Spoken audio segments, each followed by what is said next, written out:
인류는 사라지지 않는 빛을 꿈꾸다가 백열전구를 발명했습니다. 말이 끌지 않는 마차를 상상하다가 자동차를 만들었습니다. 의자에서 일어나지 않고도 채널을 바꿀 수 있는 것을 상상하다가 리모컨을 만들었습니다. 무선으로 통화하는 것을 꿈꾸다가 휴대폰을 만들었습니다. 그러니까 역사적으로 본다면 모든 발명은 꿈꾸는 것으로부터 시작이 되었다고 볼 수 있습니다. 이 꿈꾸는 것을 다른 말로 하면 비전이라고도 볼 평생 인도에서 가난한 자들을 위해서 섬기며 살았던 헬런 켈러에게 한 기자가 이런 질문을 했습니다. 맹인으로 태어난 것보다 더 불행한 것이 무엇입니까? 라고 물었습니다. 그때 헬런 켈러가 이렇게 대답했습니다. 시력은 있으나 비전이 없는 사람입니다. 지도자에게 필요한 여러 가지 덕목이 있겠지만 그 중에 빼놓을 수 없는 것이 바로 이 비전이기도 합니다. 내가 어디로 가는지 확실하게 알고 다른 사람들을 함께 이끌고 가는 것이 리더라는 것입니다. 동기를 부여하고 비전을 함께 쉐어하고 그들과 함께 비전을 향해서 나갈 수 있도록 만들어주는 것이 그것이 리더십이라고 얘기합니다. 쉽지 않습니다. 오늘날에도 리더십 하면 빼놓을 수 없는 사람이 있는데 그 사람이 존 맥스웰이라는 사람입니다. 이 사람은 비전의 4단계를 이렇게 얘기합니다. 어떻게 반응하에 따라서 4부류로 나눴습니다. 제1단계는 비전을 전혀 볼 줄 모르는 사람, 이런 사람을 방랑자라고 불렀습니다. 2단계는 비전을 볼 줄 알지만 추구하지 않는 사람이 있다고 합니다. 그 사람은 쫄백이라고 말합니다. 세 번째는 비전을 보고 그것을 추구하는 사람이 있다고 말합니다. 그것을 성취자라고 말합니다. 마지막 4번째 단계는 비전을 보고 그것을 추구하며 다른 사람들도 볼 수 있도록 도와주는 사람이 있다. 그 사람을 갖다가 우리는 리더라고 부른다고 합니다. 그러니까 리더는 혼자만 가지고 가는 것이 아니라는 것입니다. 그러니까 21세기를 살아가는 데 있어서 3V, 3V가 필요하다고 말합니다. 첫 번째가 비전이고 두 번째가 vitality, 생동감입니다. 세 번째가 venture, 모험입니다. 그러니까 비전을 가지고 활력을 가지고 미지를 향해서 나가는 그런 사람이야말로 놀란 것들을 성취할 수 있다라고 합니다. 그래서 성경에서도 우리에게 이 비전에 대해서 말씀하고 있는 것이 있습니다. 가장 중요한 것이 잠언 29장 18절입니다. 29, 18입니다. 잘 아는 기절입니다. 묵시가 없으면 백성이 방자히 행하거니와 율법을 지키는 자가 복이 있다고 말합니다. 여기서 말씀하고 있는 묵시가 영어로는 revelation 아니면 비전, 이것이 없으니까 자기 멋대로 산다는 것. 또 한 곳은 잠언 23장 7절입니다. 그 마음의 생각이 어떠하면 그 위인도 그러한 즉, 사람이 통에 따라서 그 하는 범위가 달라진다는 겁니다. 꿈을 크게 가지고 있으면 통도 넓어진다는 것입니다. 그러니까 사람은 그 꿈의 크기나 비전의 크기로 그 위대함을 알 수 있다고 말합니다. 그렇다고 해서 무조건 꿈만 꾸면 되는가? 내가 대통령 돼야지, 내가 장군 돼야지, 그런 건 아닙니다. 그죠? 자기가 원하는 것이라면 그것은 야망에 불과한 것이고 이것이 하나님께로부터 오는 것이 그것이 비전인 것이죠. 함께 갈 수 있는 것. 야망은 다른 사람을 죽이는 겁니다. 내 것을 위해서 남은 진으로 올라가면 되는 겁니다. 그래서 비전은 그렇지 않습니다. 윈윈이죠. 함께 더불어 승리하는 것이 바로 비전입니다. 느헤미야는 금식 기도하면서 조국에 대해서 기도하고 그리고 하나님께서 길을 열어주셔서 예루살렘으로 왔습니다. 2달이나 먼 길을 왔지만 그는 3일 동안 아무도 만나지 않고 먼저 하나님과 모든 것을 나눴습니다. 그리고 정보가 새나가지 않게 밤에 최측근 몇 사람만 데리고 성을 쫙 훑어보면서 머릿속에 다시 한번 그림을 그리고 자기 계획과 맞춰 나갔습니다. 그리고 압니다. 이 역사는 내 혼자 할 수 있는 것이 아니라는 거죠. 그래서 사람들에게 동기부여를 한 것입니다. 우리가 지금까지 이렇게 수치를 당한 것은 하나님의 영광을 가리는 것이다. 하나님께 수치라는 겁니다. 이런 수치를 더 이상 당하지 마십시다. 그들의 눈을 환경에서 다시 하나님을 바라볼 수 있도록 만들었다는 거죠. 그랬더니 사람들이 우리가 일어나서 재건합시다라고 동참했다는 것입니다. 그래서 성벽이 시작되었고 놀라운 역사가 맞춰지게 됐습니다. 소수의 사람을 제외하고 대부분의 예루살렘 거민들이 참여했습니다. 그러나 예루살렘에 살지 않은 바깥에 살았던 사람들도 참여했다고 말하고 있습니다. 그 사람들은 성벽 부근에 사람이 살지 않는 지역이 있죠. 그러니까 그것은 바깥에 살았던 사람들이 도왔다는 겁니다. 2절 말씀 보니까 여리고 사람이 있고 5절과 20절 말씀 보니까 드고아 사람이 있고 7절에 나오는 기브온 사람과 미스바 사람들입니다. 그러니까 예루살렘 성 안이라고 해서 모든 것에 다 사는 사람은 아니었죠. 그렇죠? 그 살지 않는 부분들은 하다 보니까 할 사람이 없는 거죠. 그런 것들을 갖다가 예루살렘 밖에 사는 사람들이 와서 이 성읍을 세웠다는 겁니다. 놀란 거죠. 자, 이 3장 제가 읽었지만 별로 재미가 없습니다. 이제 재미 계속 반복되는 구절이 있죠. 그 다음에 뭐 중서였고, 그 다음에는 중사였고 이런 것이 나옵니다. 그 다음 부분에는 이런 것이 나옵니다. 그렇죠? 재미는 없지만 이것이 우리에게 중요한 의미를 준다는 겁니다. 느헤미야는 주먹구구식으로 모든 일을 처리하지 않았습니다. 많은 사람들이 참여하니까 그저 좋았다, 계획이 없다 그런 말도 아닙니다. 오히려 많은 사람이 참여했기 때문에 계획이 없으면요, 뭐 어수선하고 이런 제도로 진척 안 할 수 있다는 겁니다. 그래서 계획을 세운 것이 뭐냐면 자기가 있는 위치에서 자기 집에서부터 모든 일을 시작할 수 있도록 만들었다는 겁니다.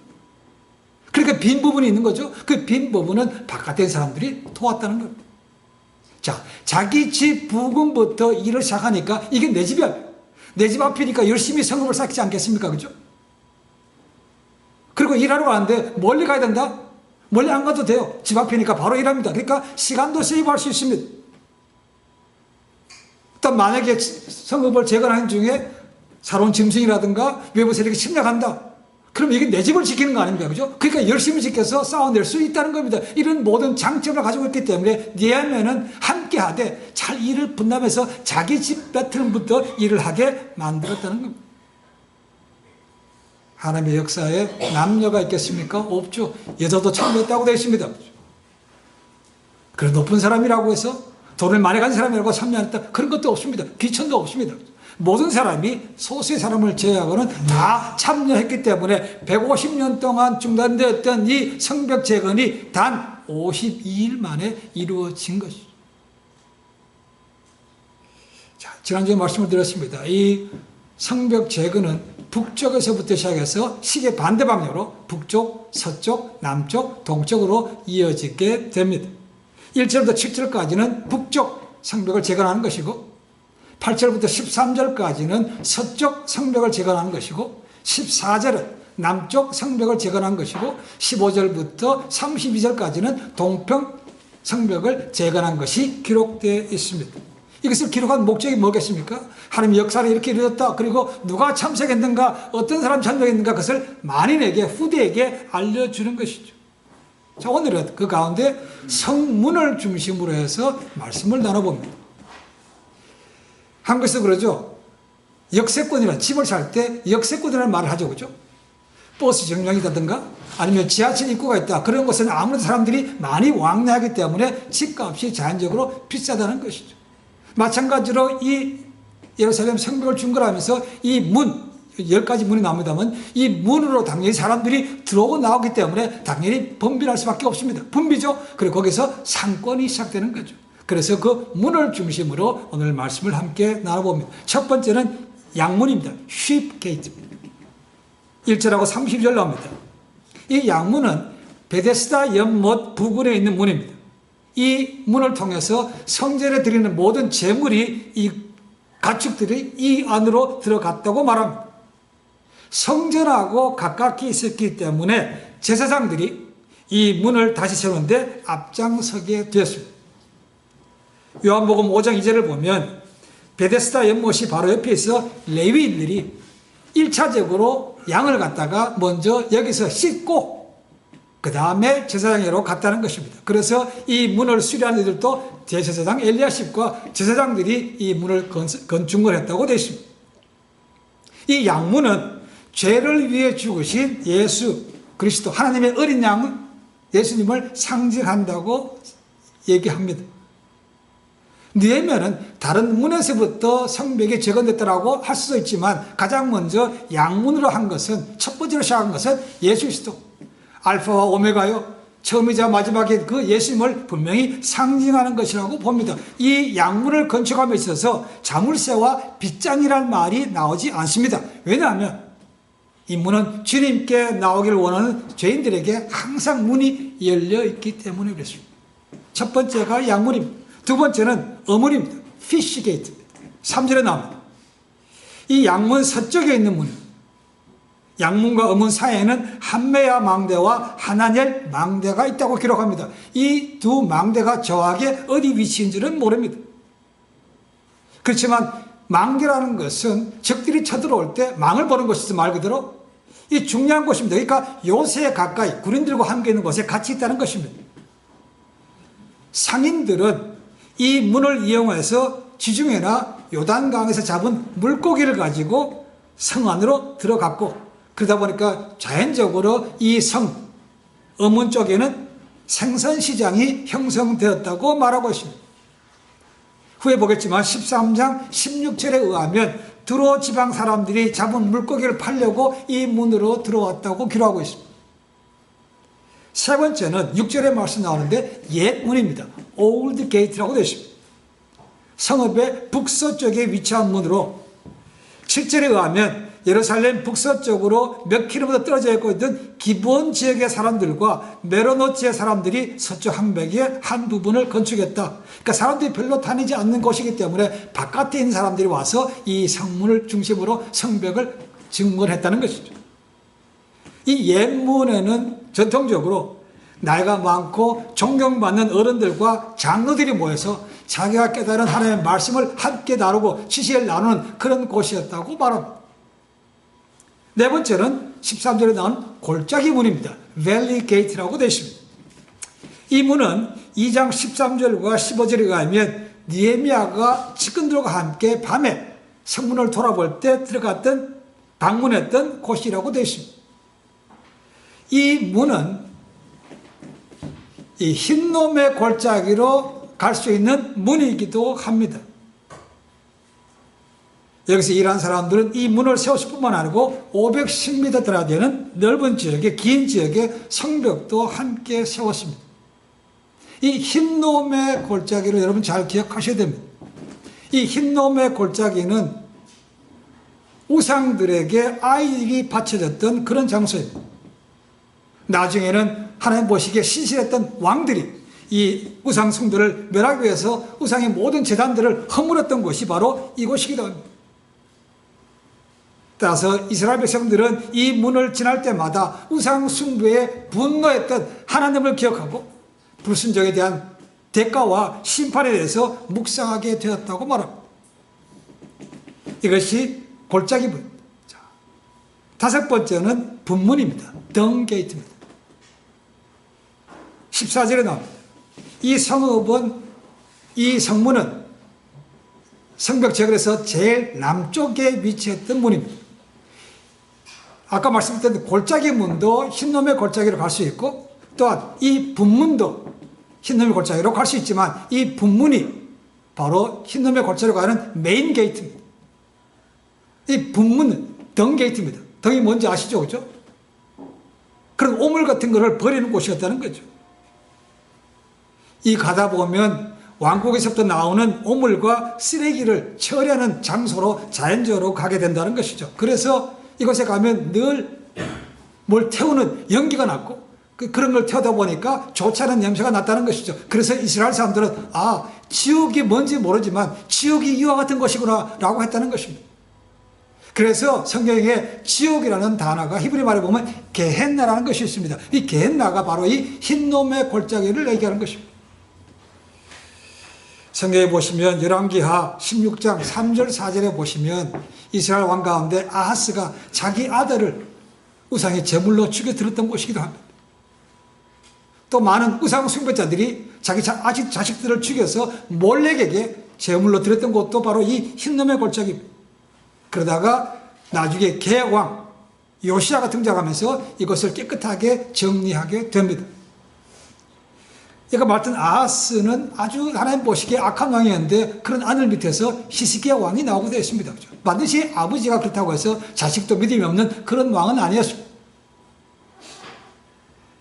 이후로 이 흰놈의 골짜기는 범죄자나 시체나 죽은 동물의 사체나 각종 더러운 것들을 태우는 장소로 사용이 되었습니다. 그래서 자연적으로 사람들은 지옥이 저럴 것이다. 그래서 예수님께서도 마가복음 9장 48절에 보시면 지옥에 대해서 이렇게 말씀하십니다. 거기는 구더기도 죽지 않고 불도 꺼지지 아니하느니라. 오늘날에도 쓰레기로 해서 많은 문제가 생기죠. 이 당시에도 이미 그렇다는 것입니다. 성 안을 깨끗하게 위생적으로 처리해야 되기 때문에 이 분문을 통해서 많은 오물들과 갓을 버리고 거기서 태우고 했다는 것이죠. 마찬가지로 우리의 삶 속에서도 우리를 더럽히고 어지럽은 것이 있다면 깨끗하게 해야만 됩니다. 그래야 거룩하신 아버지 앞에 나갈 수 있는 것이죠. 이 분문을 개혁하시면서 우리 삶도 다시 한번 거룩해지는 것을 기억해야만 되겠습니다. 여섯 번째는 15절에 나오는 샘문입니다. 파운틴 게이트라고 되어 있습니다. 이것은 북쪽에 있는 실로암 연못과 가까운 곳으로 전략적으로 중요한 곳입니다. 실로암 하면 생각나는 사람이 이스라엘의 히스기야 왕입니다. 이 전쟁을 하게 됩니다. 그렇죠? 전쟁을 할 때 만약에 성벽을 바깥에서 적들이 에워싸고 장기전으로 들어가게 되면 큰 문제가 되는 것이 두 가지입니다. 하나는 식량이고 하나는 물입니다. 그래서 많은 것들을 비춰가는데 이 예루살렘은 안에서 나오는 샘 없습니다. 그래서 바깥에서 끌어 들어와야 되는 거죠. 그래야 장기전으로 가더라도 이 식수가 부족하지 않게 된다는 것입니다. 그래서 히스기야가 아수르와의 전쟁을 앞두고 바깥에 있는 기온샘에서부터 예루살렘 성안으로 수로를 만들었습니다. 그것이 유명한 히스기야 터널입니다. 지금도 성지순례에 가면 이것을 통과해서 가봅니다. 저도 2번 갔습니다. 길이는 530m밖에 안 됩니다. 그리고 폭은 60에서 70cm밖에 안 되고 높이는 아마 제 같은 키에서 조금 구부리고 갈 정도로 낮습니다. 성 바깥 기온샘에서부터 뚫기 시작하고 성 안에서도 구멍을 뚫었습니다. 그래서 중간에서 만났습니다. 놀랍게도 별 차이가 없었다고 말하고 있습니다. 그 당시 기술도 대단한 거죠. 성경 말씀으로 하면 생수를 얘기할 때는 일반적으로 성령님을 상징합니다. 그런데 에베소서 5장 26절을 보면 물로 씻는 것은 말씀이라고 얘기합니다. 그래서 영적으로 말한다면 우리는 겸손하게 골짜기 문을 나와서 분문에서 깨끗하게 되어 그 다음에 성령 충만한 샘문으로 나가야 된다 이렇게 말을 합니다. 7번째는 수문입니다. 수문, 워러게이트입니다. 26절에 나옵니다.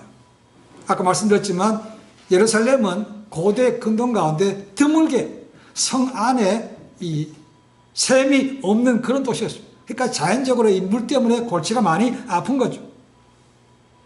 이 수문 바로 옆에 이스라엘 백성들이 식수로 사용했던 기혼샘이 있습니다. 기혼샘. 바깥에 있는 것은 끌어들여서 들어온 것이죠. 그 식수 문제가 해결되게 만드는 것입니다.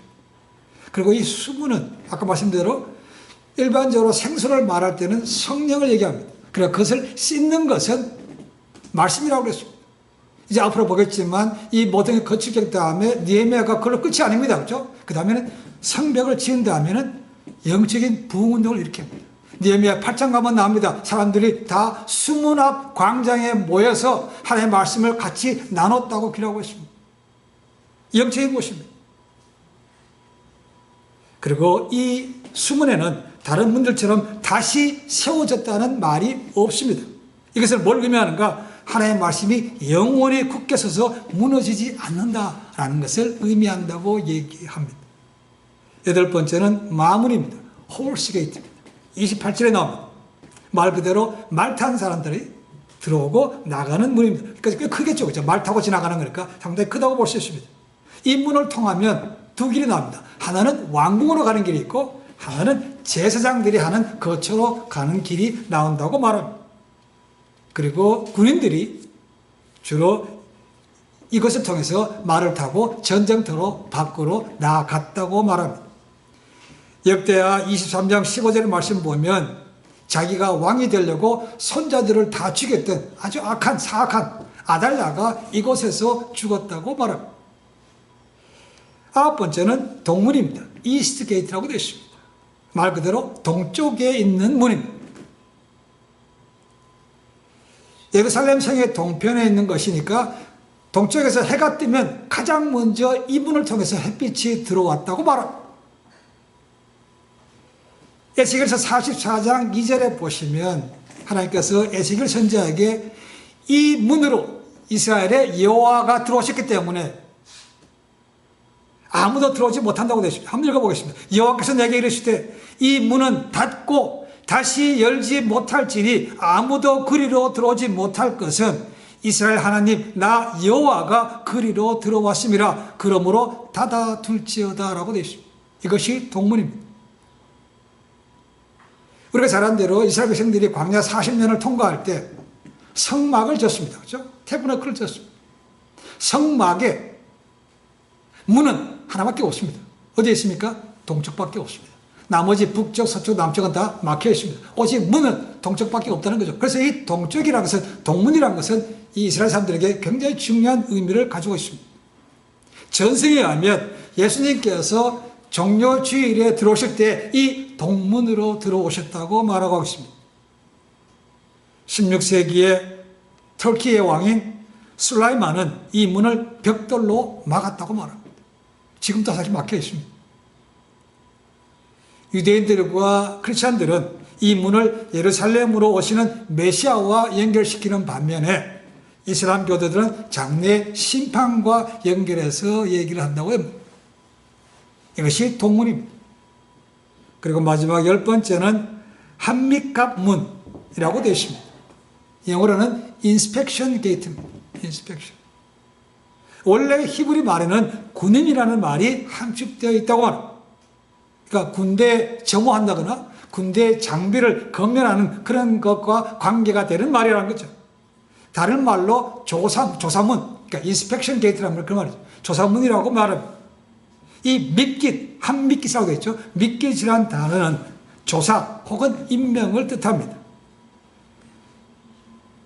많은 성경학자들은 이 문이 군대를 모집하는 장소였고 군대 복장과 군대의 무기를 검열하고 정비했던 곳이라고 말을 합니다.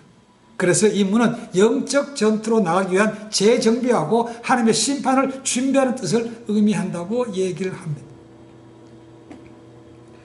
예루살렘 성의 북쪽은 주로 적들이 공격해 들어오는 방향이 북쪽이었습니다. 대부분의 나라가 그렇습니다. 그렇죠? 단 하나, 애굽만 빼는 거죠. 애굽은 남쪽에 있으니까 당연히 북쪽으로 들어오지 않습니다. 그 외에 나머지 큰 나라들은 전부 다 북쪽에서 내려왔습니다. 아수르가 그랬죠. 바벨론이 그랬습니다. 그 다음에 페르시아가 그랬죠. 그 다음에 그리스가 그랬습니다.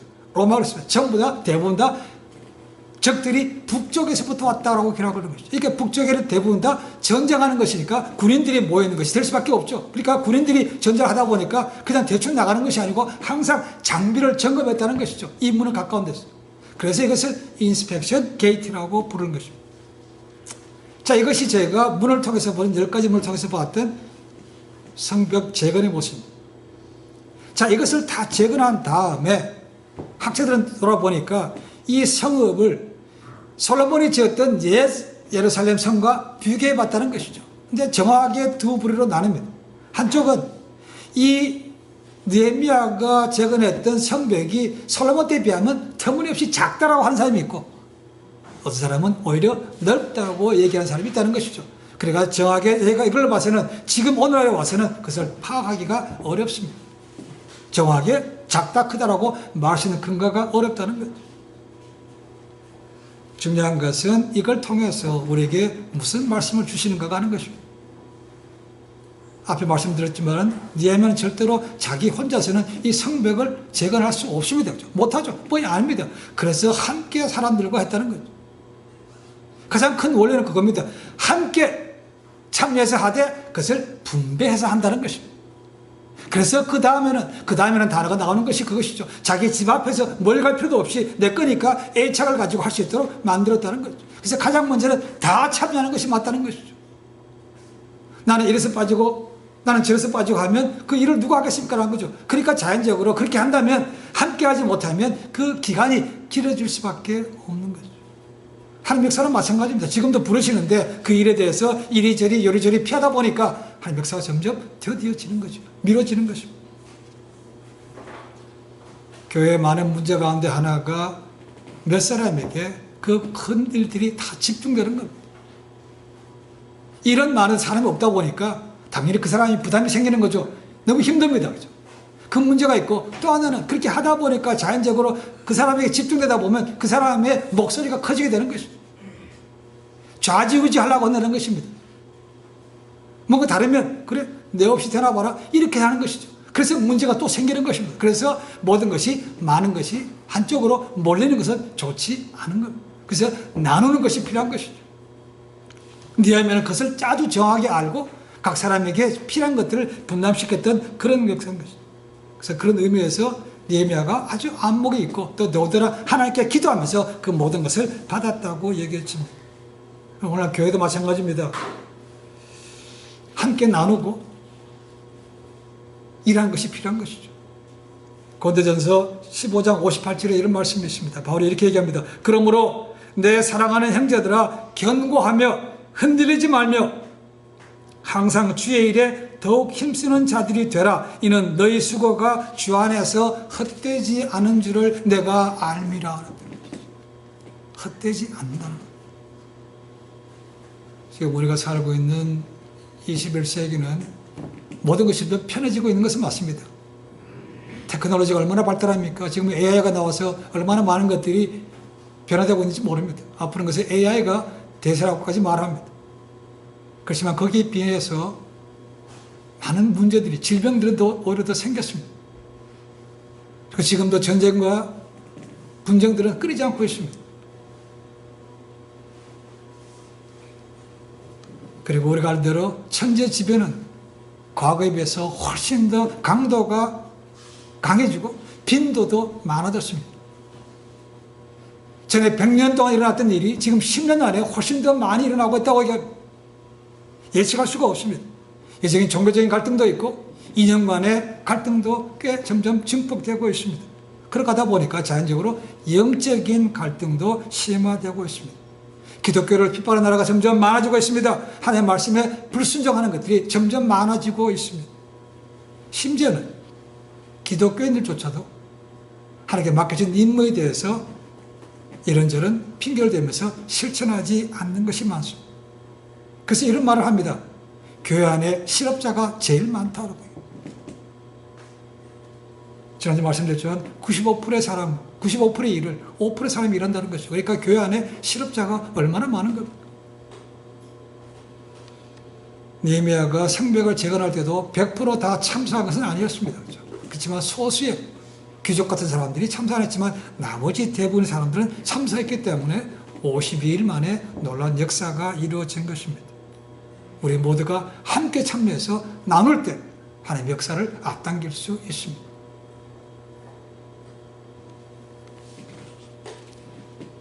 산상수훈에서 이런 말씀이 있습니다. 마태복음 6장입니다. 오늘 있다가 내일 아궁 위에 던져지는 들풀도 하나님이 어떻게 일하시거든 하물며 너희일까 보냐. 믿음이 적은 자들아 그러면 염려하여 이르기를 무엇을 먹을까 무엇을 마실까 무엇을 입을까 하지 말라. 그러면서 결론적으로 이렇게 말씀하십니다. 그런즉 너희는 먼저 그의 나라와 그의 의를 구하라. 그러면 이 모든 것을 너희에게 더하시리라. 그러므로 내일 일을 위하여 염려하지 말라. 내일 일은 내일이 염려할 것이요 한날의 괴로움은 그날로 족하니라. 해야 되는 거 아는데 하지 않으니까 염려가 되는 거죠. 마음은 걱정이 태산입니다. 하면 되는데 못해요. 안 움직여져요. 학생들이 대부분 그렇죠. 그죠? 공부하는 거 아닙니다. 근데 공부 잘 안 하고 싶어. 그러다 보니까 생기는 것이 신경성. 딴 게 아닙니다. 신경성 하면 되는데 안에서 생기는 것들이 그렇습니다. 주님은 내가 이게 왔다고 해서 크게 너무 이때 해보지도 않고 할 생각도 안 하고 걱정부터 하고 그러지 말라는 것이고,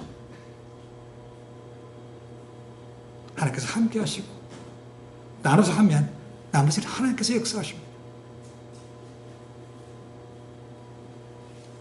우리 모두가 관중이 아니고 주전 선수가 되어야 됩니다. 누가 하는 거 보고 보자 해서 팔짱 끼고 보는 사람이 아니고 우리가 주전 선수가 돼서 뛰어야 된다는 겁니다.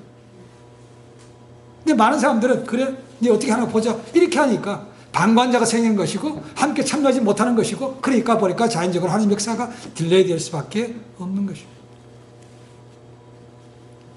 하나님 우리를 방관자라고 그렇게 부르지 않았습니다. 하나님이 직접 참여하라고 우리를 그렇게 부르셨다는 거죠. 그래서 교회의 지체로 주신 거죠. 우리 모두는 머리 대신 예수님에 붙어있는 지체들입니다. 그래서 머리에서 명령을 내리면 지체들이 움직여야 이 몸이 정상인 것입니다. 머리에서 명령이 내려오는데 안 움직인다, 이것은 몸에 이상이 생긴 거죠. 이건 반드시 병원에 가야 되는 것입니다. 우리는 말씀을 통해서 아니면 기도를 통해서 우리에게 이렇게 하라고 말씀하신 것이 있습니다. 그런데 우리가 안 하면 결국 누군가 다른 사람이 해야 되는 것이고, 아니면 그것도 아니면 하나님 역사가 바뀌는 거죠. 우리 모두가 관중이 아니고 하나님 나라와 하나님의 영광을 위해서 직접 뛰는 주전 선수가 되어서 하나님의 영광을 누릴 뿐만 아니고 그로 인해서 많은 사람들을 교회에 대해서 관심을 가지고 나올 수 있게 만들고 사도되도록 믿음의 본을 보이는 그런 신실한 일꾼의 삶이 되시기를 주님의 간절히 축원해 드립니다. 기도하겠습니다.